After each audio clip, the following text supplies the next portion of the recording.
words that apply to all three persons of the Trinity: glory. The word glory represents the majesty, honor, and divine radiance that belong exclusively to God.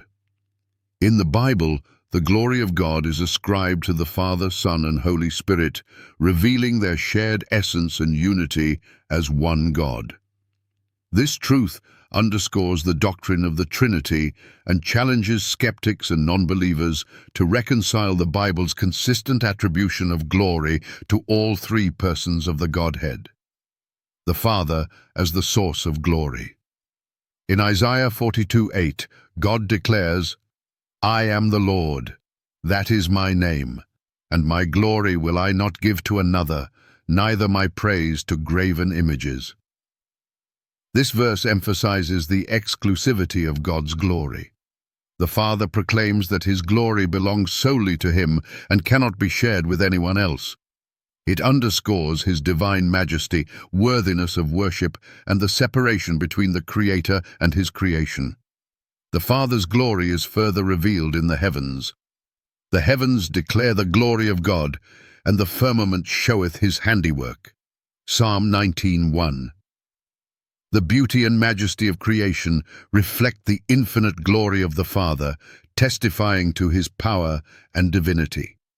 The Son as the bearer of glory. In John 17:5, Jesus prays, "And now, O Father, glorify thou me with thine own self, with the glory which I had with thee before the world was." This statement is profound.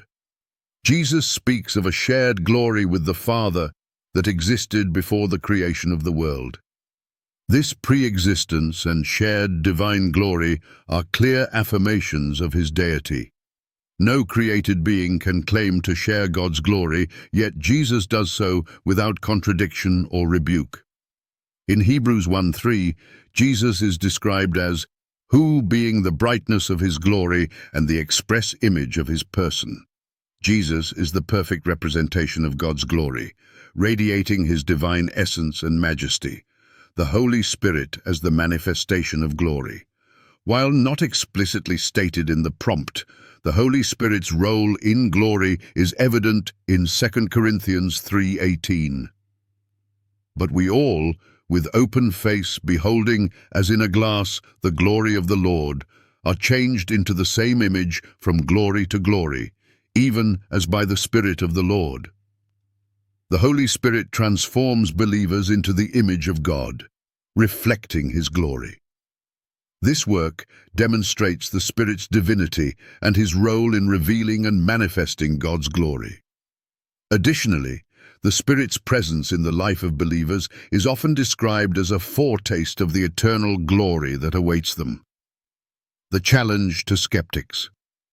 The consistent attribution of glory to the Father, Son, and Holy Spirit raises important questions for skeptics and non-believers. How can Jesus claim to share in the Father's glory if He is not divine?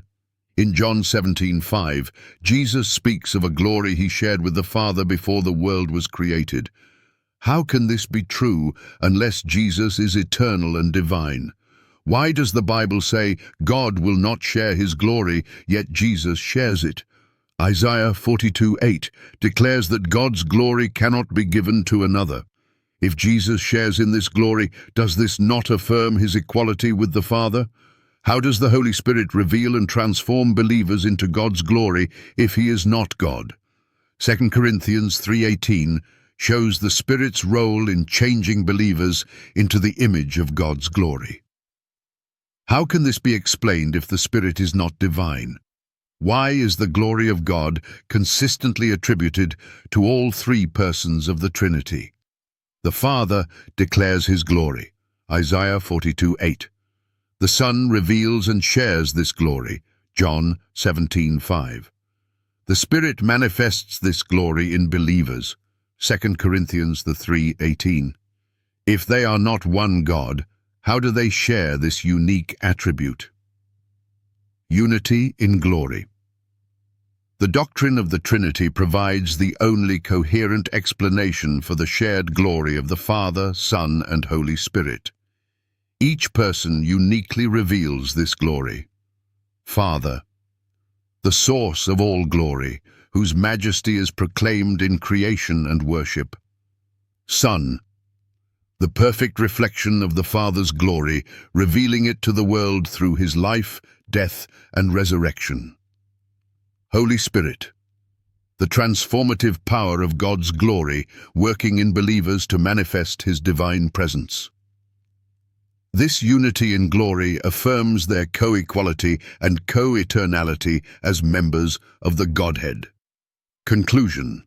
The Bible's consistent teaching on the glory of the Father, Son, and Holy Spirit challenges skeptics to confront the reality of the Trinity. If glory is a defining attribute of God, how can it be applied to three distinct persons without affirming their unity as one God? We challenge you to disprove this truth. How can Jesus claim to share the Father's glory if he is not divine? Why does the Holy Spirit transform believers into the image of God's glory if he is not God? If the Father, Son, and Holy Spirit are not one God, how do they all share the attribute of divine glory?